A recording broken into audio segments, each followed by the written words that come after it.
What the fuck over? Welcome back to WTF. This is Joshua Thomas. Today I have one of my good friends, Mr. Kou Lee, Lance Corporal out of the United States Marine Corps. And I'll let you have it. What made you want to become a Marine? What made me decide was two of my buddies went in right after high school, and then got me really motivated into becoming into. I wanted to transition into something better than just becoming a college student. That was the biggest thing, and so I didn't want to pursue any schooling at the time when I got out. Well, I don't know if everybody knows this, but did you sign up for artillery or were you placed into artillery? I chose artillery as my third option right after I couldn't get the, I tried to do motor T. They said I was like an inch short for driving. and then I was like, okay, well, give me something close to that. And I was like, well, you can be a tanker. And they wouldn't put me in the tanker in that section, so then I got down to artillery. Did you like it? At first, no. Them rounds are heavy, man. Man, we were in our class together. Yeah. I understand. So you want 4 tail sucks too. So, taking a short break, I wanted to thank everyone who is listening and sharing WTF over. Without you and your support, I could not make this as great as a podcast can be and will be. If you like to help out, please leave a comment below. Also visit WTF over Patreon, link in the description below. Thank you so very much. Back to the show. What are some of the stories that you have from the military? Oh man, stories. There's a lot of stories. Out on boot camp, I have to say, probably the most interesting story was when we was doing that night op. Yeah. And up in Pendleton, that 2-day night op, and I was supposed to be the fire team leader. We ended up going all over the place. We got lost. What was going on, man? We were supposed to collect those flags, and I didn't get a single one. No, I understand. Neither did I. Yeah. Man, there's a lot of stories. I mean, going overseas, building FOBs, going on convoys with guys in Iraq and Afghanistan, shooting the shit with everybody, having a good time and relaxing. And then always, being prepared, when the time comes. So. Do you remember when you used to be my gunner in Afghanistan and you would put on like Katy Perry and we would be jamming out to that? I was busting out some weird songs over there. Oh, yeah. But like party songs. It definitely got us through it. Yeah, man. Well, crazy. Do you have any other stories that you want to share? Anything? Man, I don't know. I'd say probably the most frightening story was when we was in Afghanistan and we ended up taking a couple mortars. And I decided to get on top of the turret just to take a look and see how close they were hit. Yeah. So that's probably one of the most craziest things to see that. I mean, another one was that when we was at another camp base helping out another unit, and I forgot which artillery unit shot the aluminum round. It was right above us, and you could hear it coming out. Were you out on a post or were you inside the mud barn? I was out on post at the front gate. Oh, dude, I was on the opposite side with Oh, really? Smith. Yeah. I just couldn't believe that was so close. And we were the ones who called for it. Yeah. I was wondering what the heck was going on. I was like, hey, Staff Sergeant, what's going on over here, man? Yeah. Oh, man.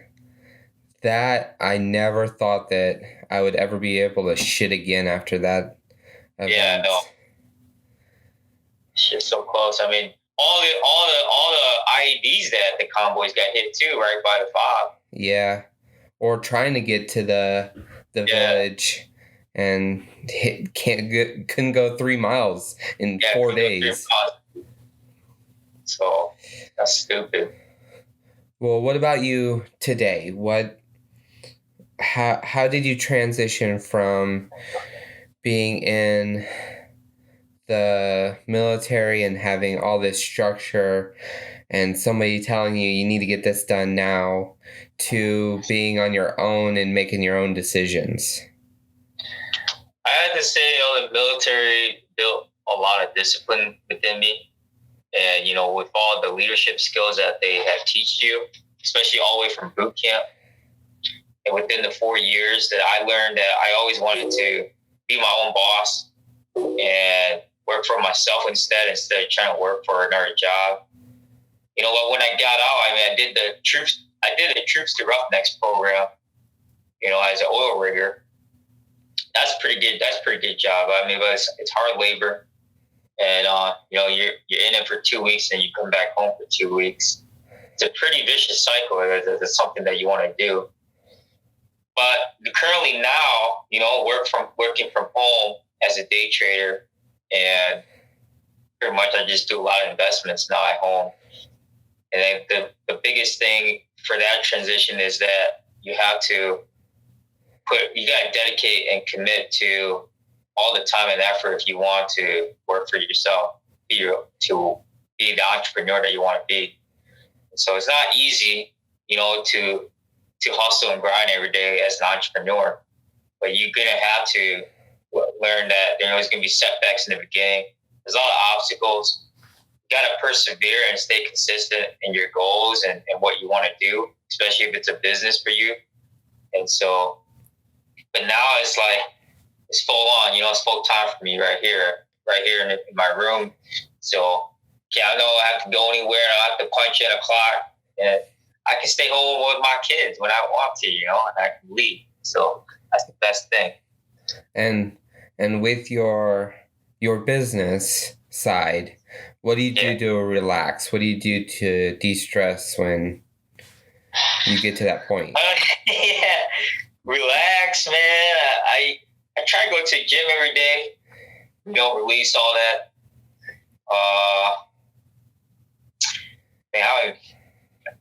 Drinking. I'm toning down on drinking because drinking doesn't solve anything. Drinking just brings a bad habits out of me. What else? I actually still dance, and I'm trying to get back into karaoke. So nice. Singing. So yeah. Heck yeah. But other than that, yeah. And I do know that you enjoy fishing and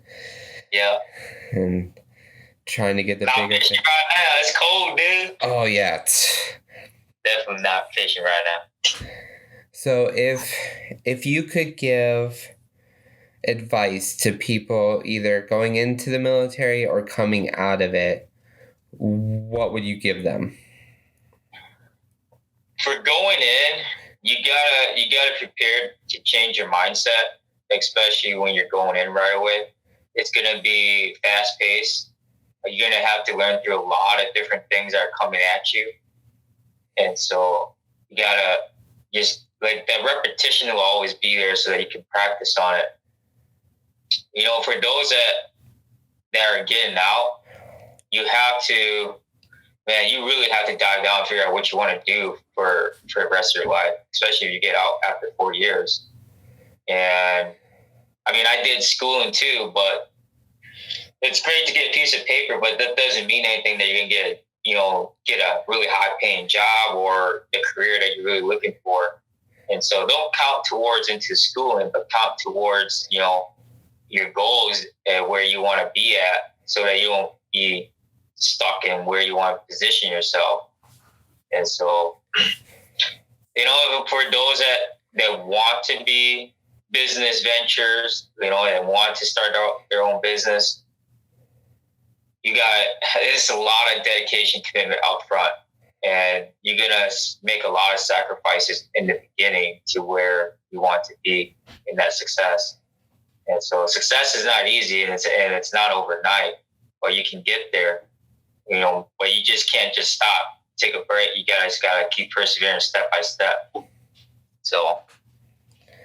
That's awesome, man. And I'm definitely glad that we were able to get to know each other through the military. Sure, yep. And I know that in the first episode, I talked about my friends and my family that have helped me through it.